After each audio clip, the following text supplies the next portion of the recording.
You're watching Pyro Media Network.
Hello, Pyro Media family. Thank you for tuning in. If this is your first time joining us, welcome. We hope your experience with us is fruitful. While we are loading your experience, please do us a quick favor and hit that like button from whichever platform you're watching or listening on. And we do hope you consider hitting that subscribe or follow button so you can check out more of our amazing content. All right, let's start the show.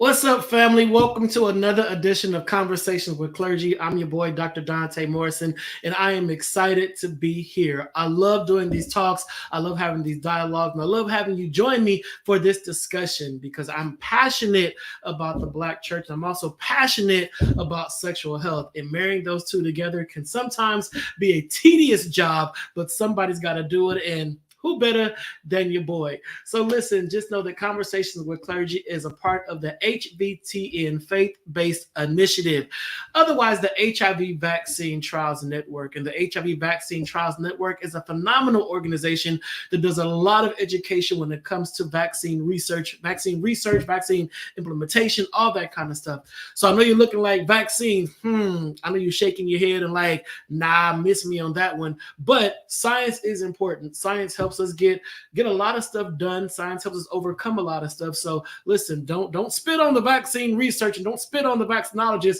because a lot of vaccines are the reasons why we are still here today. Also, Conversations with Clergy is partnering with Church One Ministries. Church One Ministries is in the city of Long Beach, California, and they do a phenomenal job of making sure that a lot of community resources are available. A lot of stuff is going on in the community, helping people live their best lives. Church One also provides COVID tests. So if you need a COVID test kit, you reach out to Church One Ministry. What's up, Robert Wesley Branch? How you doing, man, from the great state of Maryland? Send me some crabs. Send me some crab cakes, Robert. Send me some crab cakes. I would appreciate it. Listen, today I'm excited for my guest on today. My guest is someone whom I have grown to love and admire for all the amazing work that he does. I mean, he is a recognized force nationally. I'm going to say nationally, not just in the city of Los Angeles, but his name is Gerald Garth. Gerald Garth. Look, Gerald Garth recognizes the need for structural work to address HIV in Black communities. You know, he works to shift and inform policy, advocacy, and education. He began to broaden his work beyond direct services to really reach the masses. His work addresses inequity and disparities from multiple lenses, largely structural oppression, such as implicit bias in care, racism, classism, and other types of oppression, and their impacts on the care and wellness of Black people. And as faith continues to serve as a major pillar in his life, he serves as a founding task force member for the creation, support, and ongoing observance of National Faith HIV/AIDS Awareness Day. Currently, he serves in an elder role at the Vision Church Los Angeles and continues to work to bridge faith and wellness. And then most notably, he was the lead organizer of the All Black Lives Matter protest march in Los Angeles, garnering numbers upwards of 40,000 participants. Listen, he don't just talk about it, he is about it. So please welcome to Conversations with Clergy for his first time, my friend, my brother, Gerald Garth.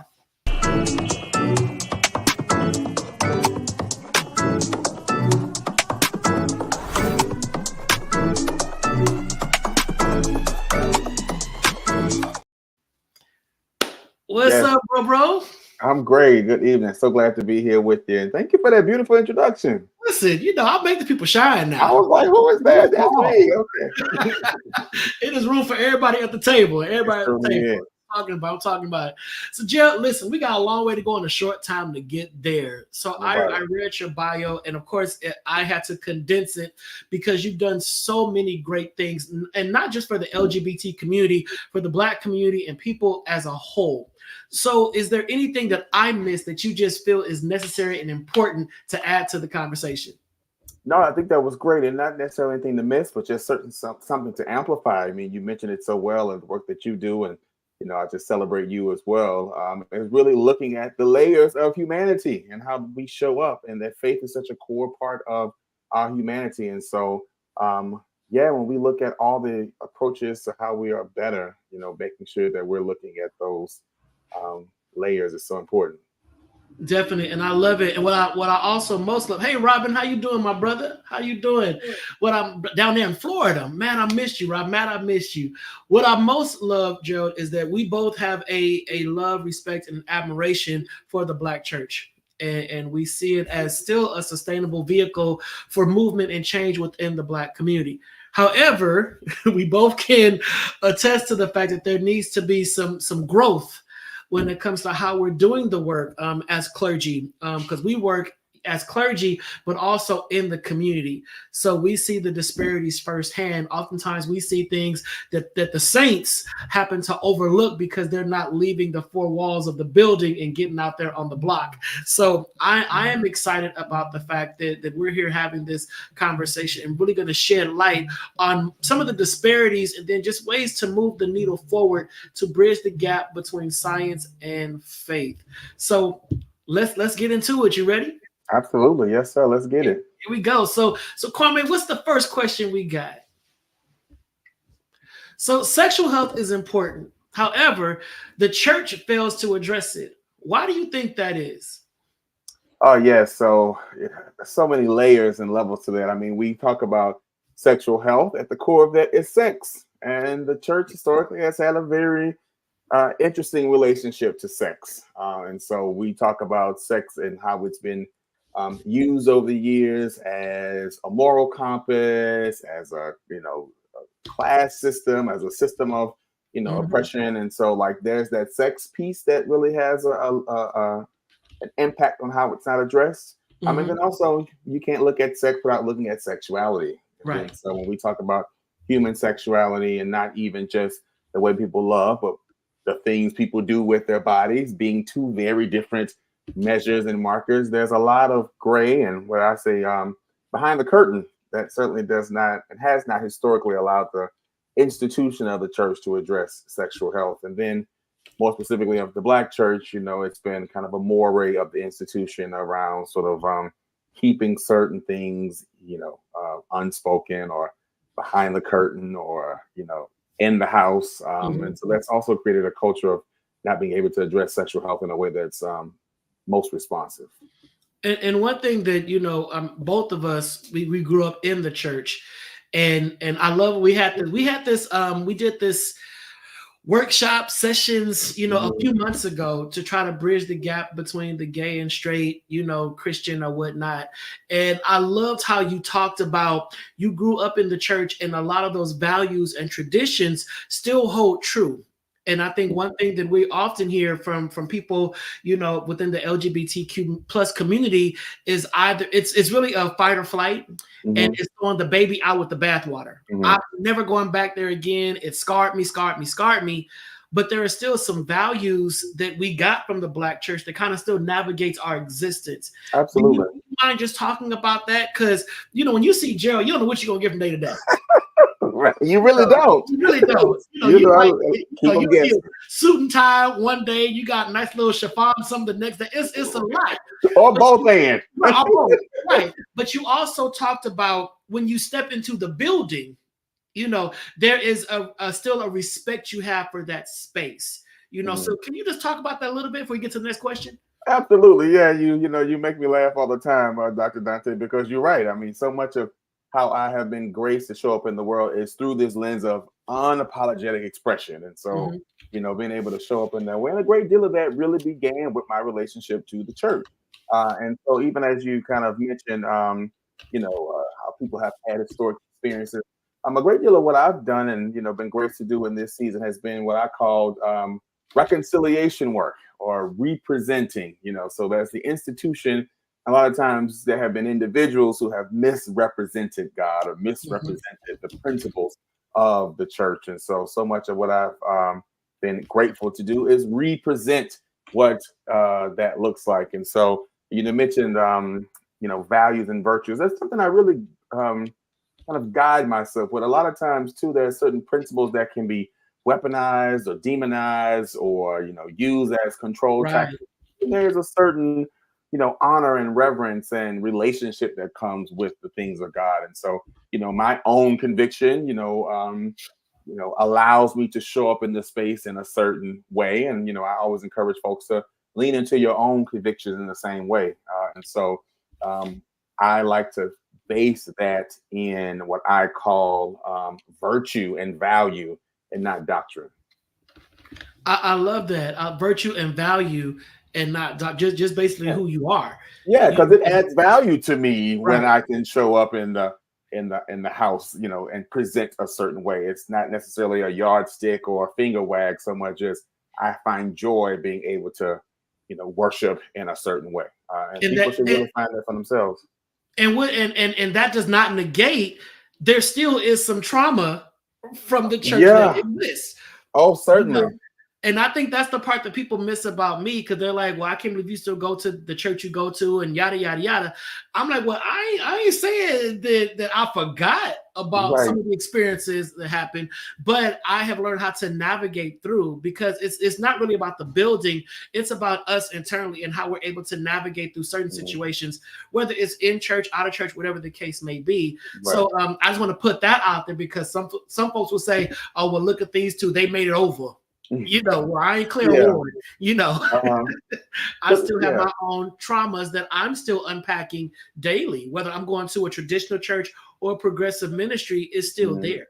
And I certainly agree. And I think so much of that is really a part of the work, and finding a worship practice or self-expression practice that aligns with the whole and healed version of you. So by no means is the expectation for people to continue to operate in spaces and institutions that do not serve them. But like you said, like with me, there are elements of experience that still hold true to who we are at the core.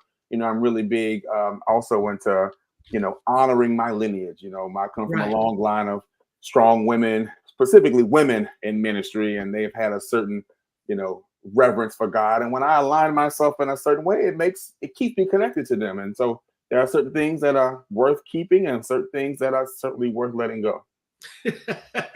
Definitely. Eat the meat, throw away the fat, all the way, bones and everything. Yeah. All right, next question, Kwame. Let's do this. So as clergy, how do you address sensitive issues such as sex, sexual identity, and human sexuality from a safe and spiritually healthy place? Oh, that's good. That is rich. I think it's so key, and you mentioned it too. I think it's so great that you and we share this really unique intersection of faith and spirituality and, public health and social services. And so, it really compels us to, look at whole person care. That's very much a public health strategy, but it also applies in the church. And so, from my experience, for so long, folks have come at their most broken, battered, and bruised to the church, and it's just like, well, just give it to God. But it's like, I need something right now. Like, I'm having a challenge right now. So how does that serve me? And so I think even looking at it through this lens of sex, sexuality, sexual identity, and so forth, looking at how are we being most responsive to folks' needs right now. I know years ago when I was first sort of activating at this intersection, I was able to, begin in church health ministries. And those health ministries are really centered in data and data that was most reflective of the church. Right. So our health ministry prioritized heart health, breast health, and HIV.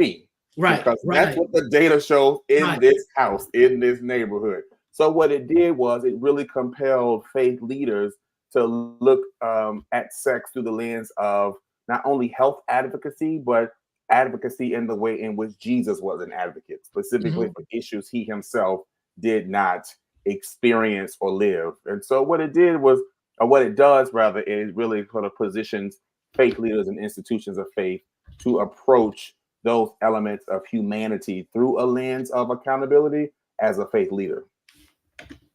And that's so important how you just unpack that, which was so healthy, and to let people know that there's a whole person approach that we need to use always. And I think that we have isolated all of this stuff to make my what I do in the bedroom me the whole person. Right. And it's like, what if I'm not doing nothing in the bedroom? Right.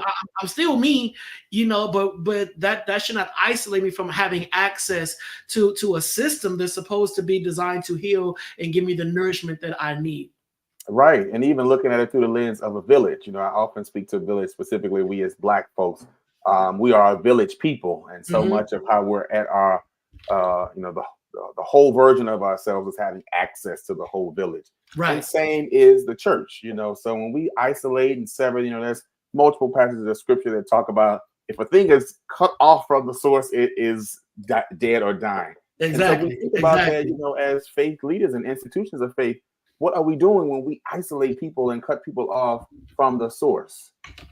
That's the part that's the part that gets me, because one thing I also talk about too is I have seen heterophobia happen within progressive ministries. Not all, but I have seen some where when the straights come, it's like, well, what are y'all doing here? This is our safe space, but I don't want to go to a gay heaven. And I always say that I don't want to go to a heaven that's always gay. And I want to be in a diverse space where all of God's children, like we say, John 3:16, for whosoever believeth in him. Whosoever. I want to go to a whosoever heaven that's full of believers. But unfortunately, it seems like some people only want to go to heaven with the folks within their sanctuary.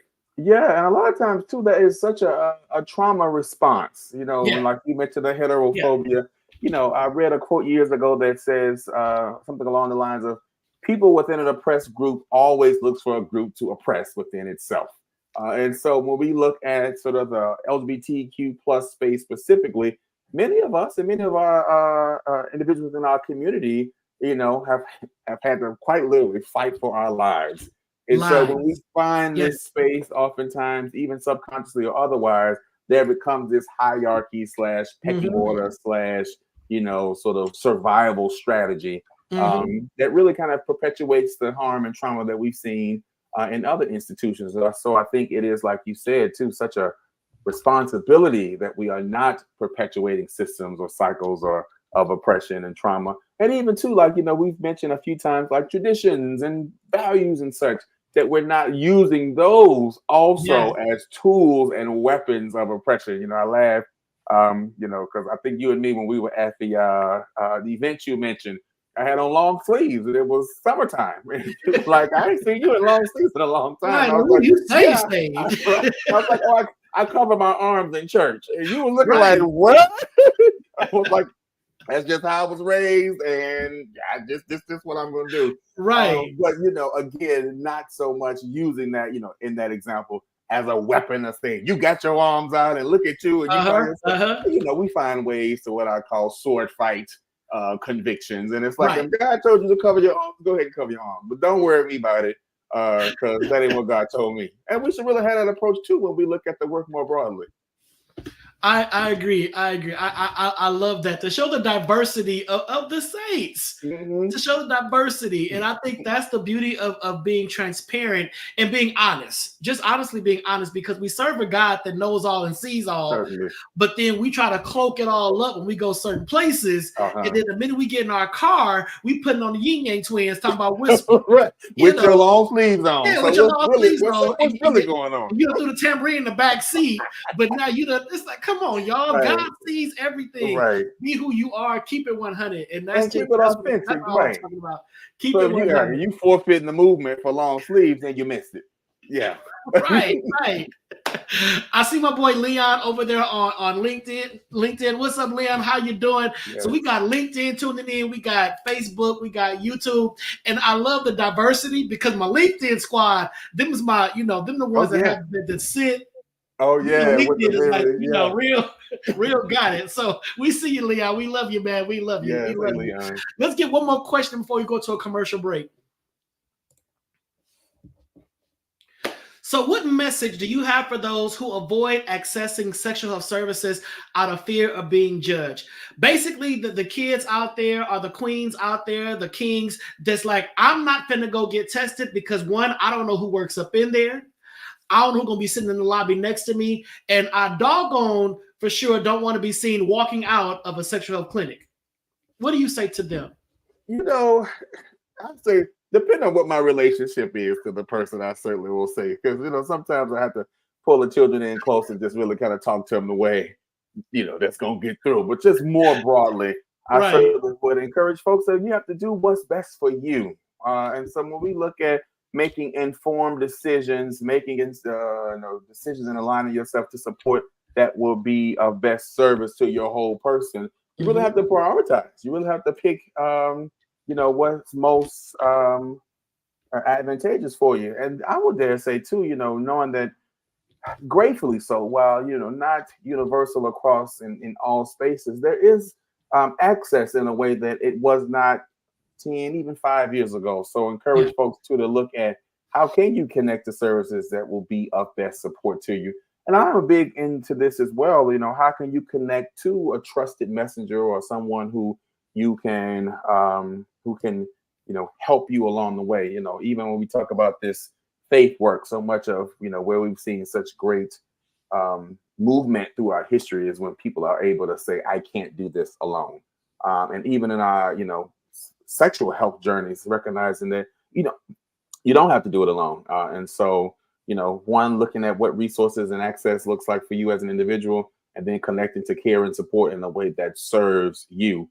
Specifically in a space that's really grounded in trust and relationship. I love that. And we're going to take a quick commercial break. When we come back, I want to further add to that. Why is HIV, although stigmatized still, but nobody's running around admitting they got syphilis, chlamydia, or gonorrhea? Well, so we'll unpack that after this commercial break. So we certainly will.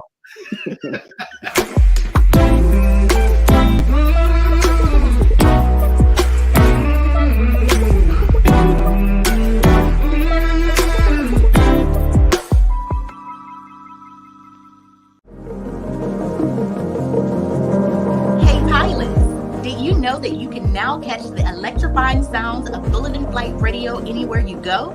Yes, you heard it right. Tune in to the high-flying beats and soaring melodies by downloading the TuneIn app on your mobile device. Just search for Bulletin Flight Radio and hit play. It's that easy.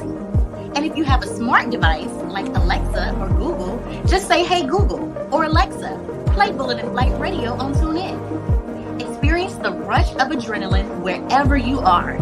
Listen to Bulletin Flight Radio on TuneIn using your Alexa or Google devices. Soaring through the skies has never sounded this good. Don't miss out on the ultimate musical journey. Tune in now to Bulletin Flight Radio on TuneIn and let the music take you on an unforgettable ride. Get ready to elevate your listening experience. Brought to you by Bulletin Flight Radio.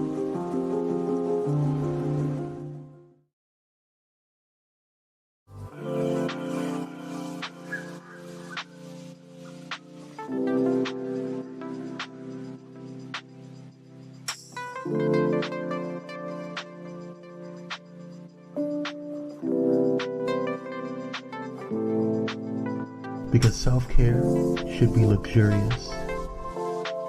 Luxe Noir. Are you ready for enlightening conversations that transcend boundaries? Get ready for Conversations with Clergy, brought to you by the HIV Vaccine Trials Network.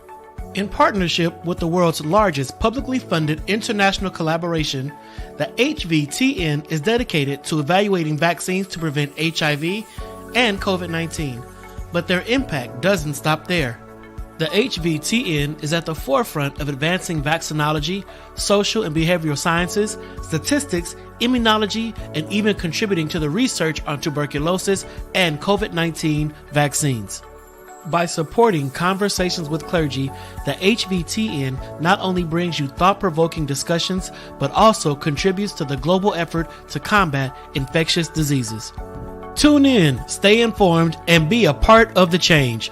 Conversations with Clergy, supported by the HVTN, empowering conversations, empowering lives. Join us in this journey of knowledge, understanding, and progress.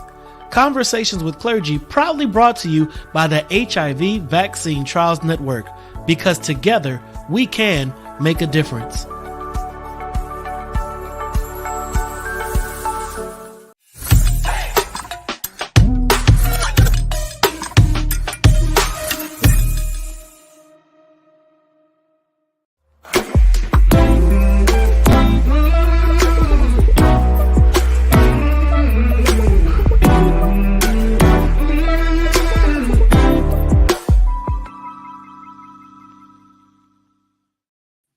Welcome back to the final part of Conversations with Clergy with today's guest, Elder Gerald Garth from the Vision Church, Los Angeles. But he's also, top tier guy at the Ahmad Institute. So listen, this dude puts in the work. He ain't just talking about it, he is about it. So before we went on break, we talked about what can be done to encourage people to go and get testing. Don't be scared to go and get an HIV test or an STI test because it's important. So listen, if you burn it, whatever, go get tested.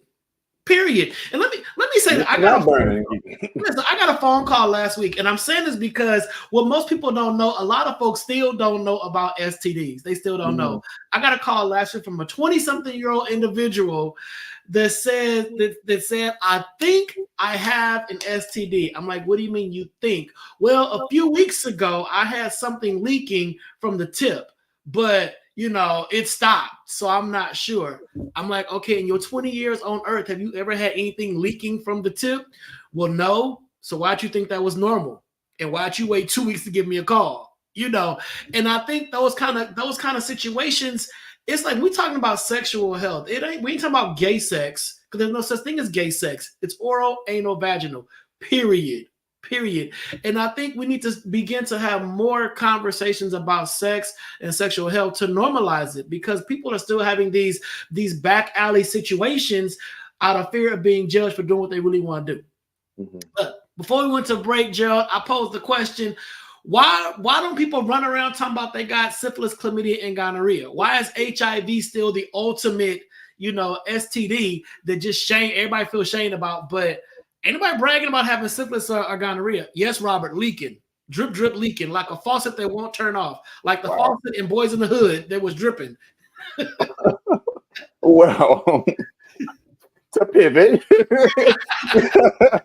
No, but I think there has just been a historic element that has been connected to HIV specifically. And then more specifically, how it's shown up in many of the communities we serve and represent. So, there was a season, rightfully so, where, HIV and the amplification of HIV and AIDS and HIV testing and so forth was just really exceptionally present. But then sort of as time evolved and generations shift, how HIV translated among, the young people of the generation started to kind of translate very differently. And so how and what HIV and AIDS look like for someone who was 20 in 1980 versus someone who was 20 in 1990 versus someone who was 20 in 2000. Has been very much a generational difference. So I think there's that piece. And then also, you mentioned even with your story, there's still a lot of undereducation and miseducation around STDs and sexual health, and just all those pieces. And I have also heard and experienced conversations with folks where they have just made just such ill-informed deductions. It's like, where'd you get that from? Or why would you do that? Right. But I mean, it's such a major part of the work. And you and I have been brothers on the HIV, prevention and treatment side for so long, and I'm sure we could just tell stories just for the next hour. Right. So much of it is really steeped in kind of that space of undereducation and miseducation, but then also still shame and guilt and stigma. And then there's a great level of that I think is just heightened as it relates to being Black folks and Black men specifically. We have historically not been given many spaces to be vulnerable or to, say I don't know, or say I need help, or say I'm afraid. There's just been so few spaces just across the board for us as Black men. And so sexual health is no different. And, many of us have had to call the owners to figure it out, or, don't let nobody see your sweat. All these different things that have been universal in other spaces. And sadly, so a lot of us adopt that in our physical health across the board, including sexual health. Yeah, agreed, 100%, 100%. We're gonna take a left turn because Conversation with Clergy is about HIV and COVID-19, really focusing on vaccine awareness, vaccine knowledge, and all that. So let's talk about COVID. Let's get into the COVID conversations really quick with our last 10 minutes that we have. So I have a question regarding COVID, and we know COVID came and she twirled. She twirled, she spun, she danced, and she gathered up the girls. Yeah. Listen, she came and got the world together with a fierceness, tens across the board. She did what needed to be done. So, but when it came to the church, we noticed that, of course, a lot of churches, a lot of clergy were ill-informed about COVID-19, ill-informed about vaccine awareness, and they were telling people anti-vax, pro-vax. It was a lot of stuff when it came to vaccine uptake, even when it came to getting tested, even when it came to the legality of, no, you cannot have church. You can't tell me what God said I can't do. I'm leaving these church doors open, and we're going to have super spreader events every single Sunday. And God is on the throne. If he wasn't dead, I'll be dead. Well, and we did lose a few pastors that had that mindset. So, Kwame, if you can show the first question that I had that's related to COVID. Here we go. COVID-19 shifted the church. Many left and never returned. How did the pandemic impact your ministry or our Vision LA? Certainly, and you are so right. Those first two sentences alone is just a thesis. But yeah, so as you noted, I'm executive elder of the Vision Church Los Angeles under the leadership of Pastor Sammy Haynes. And interestingly so, Vision LA was founded January of 2020. And so we had just opened the doors of the institution, and not 8 weeks later, they were half closed, half open, and flapping in the wind. Yeah. So one thing, and I'm grateful for Pastor Sam, is that we really had to think responsibly yet innovatively. And I think one thing that really made a difference is that Pastor Sammy is very much, committed to a whole person care. And so while, yes, we profess to be individuals of faith, we also know science is real. And as faith leaders, we have a responsibility to the health and wellness of the ministry and congregation. So saying that to say, we certainly did think innovatively in that way, but then just the communities we serve and represent, young people, LGBT people, and allies, folks who have not been in church for a long time and kind of given church. There's this very much sort of, tethered kind of relationship to church anyway. And so one thing that really has centered, or we continue to center specifically around like the pandemic, and I won't say post-pandemic, but following kind of the inception of it, it's really looking at how we most responsive and most responsible. Because of that, we really had to look at how has our service been centered in community and outreach and being responsive to community needs. And then recognizing that what we have been doing or might have inherited as a tradition might not serve the next version of the movement. And what are we going to do about it? So COVID-19 certainly did shine a light on that, but then separately, people's evolved relationship to institutions of faith also And I think it also gave a lot of people a way out of church. Some people, they kind of felt forced to go based upon tradition or upbringing, or just that intergenerational connection. They were like, man, I'm coming to this church every single Sunday. I'm not growing. I'm not feeling anything anymore. I'm just here, but I got to come because my grandma need a ride on Sunday. So I got to come.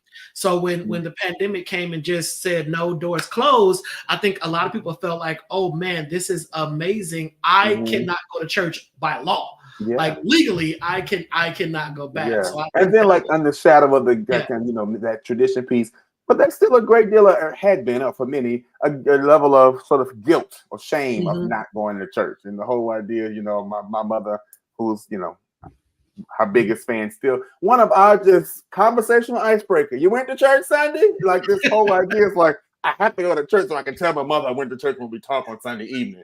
So like there's, maybe not to that degree, but this whole idea is like, I can't dare say I had been to church in 2 months or 6 months. What does it say about me? The moral piece.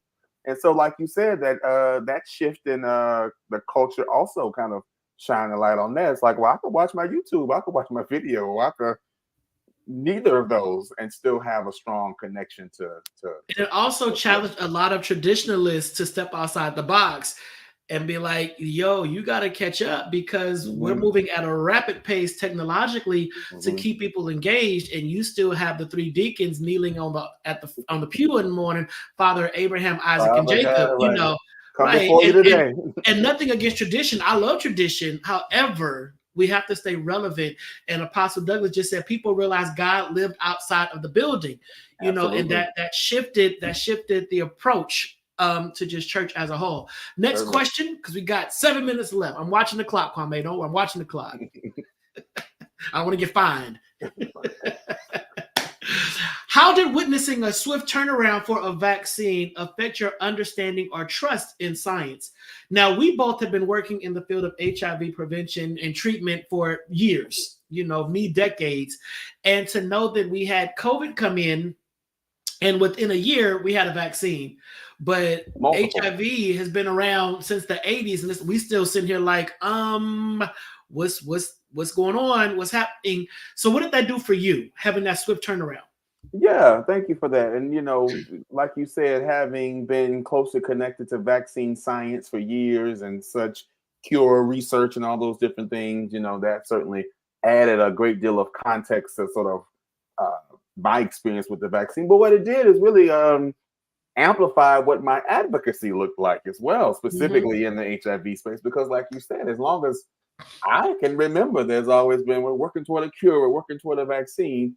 And then, like you say, for these multiple vaccines to be sort of released in all stages of the process, it really helped not only me, but, me in a space of kind of community leadership, look at, well, how are we engaging with institutions, research institutions, vaccinologists around replicating and or, innovating in the HIV space. So, me personally, I am a big believer in science. I believe God operates through science. Come on, so yes. So I was not one of those ones who was just like, well, God just gonna have to crack open my chest and take it out. Like God will do that with a surgeon.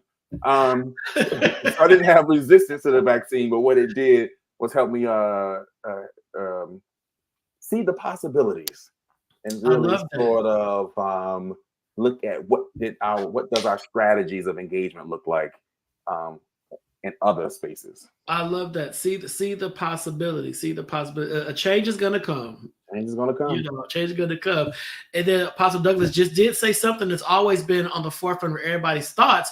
COVID impacted the pockets of those with power. HIV and cancer is big business. I mean, we all can agree that it's money. It's money in medicine, and we've seen all kind of documentaries, specials, movies, and whatnot. There is money in medicine, and I think that's a whole other conversation when we tie that piece into it. Like, well, how would it impact? How would a cure, impact the business of it? The business of it. What would happen? So that's something that I think we should really talk about on another episode. Bring some other people in to say, yo, so if we do find a cure, what's going to happen? So let's get these last questions out. Kwame, let's go. COVID is still a major health concern. In Los Angeles County, we saw a recent spike in new infections. However, amid that, mask mandates are ever-changing and confusing. How do you instruct your parishioners to be safe? Because we're talking about the saints of God. And listen. For God I live, for God I die. So. All right. All right. Your words. Okay. So how do you, amidst all of it, and we know in LA, it's like a rotating wheel. Mask mandates are back today, but tomorrow, okay, we're good again. And it sends these confusing messages. So how do you keep your parishioners and your friends and family just safe? Absolutely. Yeah, and we really continue to operate through this whole person informed approach to care. And so, that comes with access to information, access to data. One thing that we're really committed to is making sure people understand and are making informed, data-driven decisions, even in the house of God, even in the house of faith. And so that's one thing that's really important. And then also just, again, having the responsibility of recognizing the communities we serve and represent, that many of those communities are at higher risk. And so, like, we certainly see it as a responsibility to make sure that folks are connected to, to testing, to vaccine education, to PPE. And one thing I'm grateful for is my intersectional leadership with Ahmad as well. And so if folks want to connect to, added care and service, I can personally, or we have folks who are at the church who can support folks in real time. So I certainly encourage other houses of faith to look at who are your health leaders in the ministry, and really positioning them as such. Yeah. That's good. That's good. Who are your health leaders in the ministry? And it's sad to say a lot of pastors or a lot of churches don't even know who's in the house. That's very true. They have no idea. They're not connected with the people in ministry that can really push this stuff forward. So, pastor, just because you don't want to sit on conversations with clergy or at the tables of these movements, there are people in your congregations that would love to be a part for the advancement of the ministry. So just do a poll, do a survey, do a risk assessment, do something, but let's make it happen. Wave your hand if you want something. Right. Wave them everything, right. Touch your neighbor, ask your neighbor, do you want to be right? And then our last question, here we go. The last question, I think this is a good one. And those who are watching, please get in the comments. Last question, you answered as well. Do you foresee HIV being cured within your lifetime? Within my lifetime, with God being my help. But I do, not even, being funny, we've seen such advancement in treatment science and, all these other spaces in the last few years, in spaces then in ways in which I would not have imagined. I've been in the work now for a bit over 10 years. And like even what we've seen in these times as it relates to, like we said, treatment and testing regimens and such, it has been really optimistic. So I certainly know that we all have a role. And, we as advocates, as faith leaders, and just community members have a role in what the cure looks like. And so I encourage folks to find your role and make it happen. I love that. So we got Leah Maltby said, I think we can see a cure. Science has evolved so much. Yes, indeed. Robert Wesley Branch said, I do too. So I love the optimism. Hey, y'all, we may see it. We may see it. And thanks to the workings of the HVTN or the HIV Vaccine Trials Network, they're working tirelessly to find a cure, to find a vaccine to combat HIV. So Gerald, we're down to our last 60 seconds. So this is your time to shine. I'm going to give you 15, 20 seconds. Let folks know how they can reach out to you, the work that you do at Ahmad, and also how can they come out and be a part of Vision Church Los Angeles on Sunday and Wednesday for the Purpose Driven Life series. Come on, announcements. Listen. Dante know I get the announcements at my church, so I get excited. But no, just certainly thank you, Dr. Dante, for this great work and your team. This is amazing work. Thank you just to my brother in the work. Folks can connect with me directly at Gerald at Ahmad. That's GERALD at AMAAD.org. That's the work we're doing at VLA. Can be on media us on all things social media at Vision Los Angeles. Where, as Dr. Dante said, every Sunday 10 a.m. at 2804 West Florence in Inglewood, California, and we're also in Weekly Empowerment every Wednesday at 7 p.m. So Would love to come back if you have me. I got a lot more to say, but yes, but the work continues, and it happens through great work like this. So thank you, Dr. Donta. I love it. I love it. Those who are watching on social media know Conversations with Clergy happens every Thursday from 5 p.m. to 6 p.m. Pacific Standard Time. So every Thursday, 5 p.m. to 6 p.m. Gerald Garth will definitely be back to do a part 2 of this phenomenal conversations. Dana Dane, I see you, fam bam. I see you. So listen, thank you guys for tuning in, for checking us out, for watching Conversations with Clergy. Again, know that it is sponsored by the HIV Vaccine Trials Network, or the HVTN. To learn more about the HVTN, please visit www.hvtn.org. We're also in partnership with Church One Ministries in the wonderful city of Long Beach in the beautiful state of California. To learn more about Church One, just go to www.church-one-ministries.com. So check them both out, and I look forward to seeing you all back here next Thursday for another round of Conversations with Clergy. Until then, please be safe and have a wonderful rest of your night. Take care.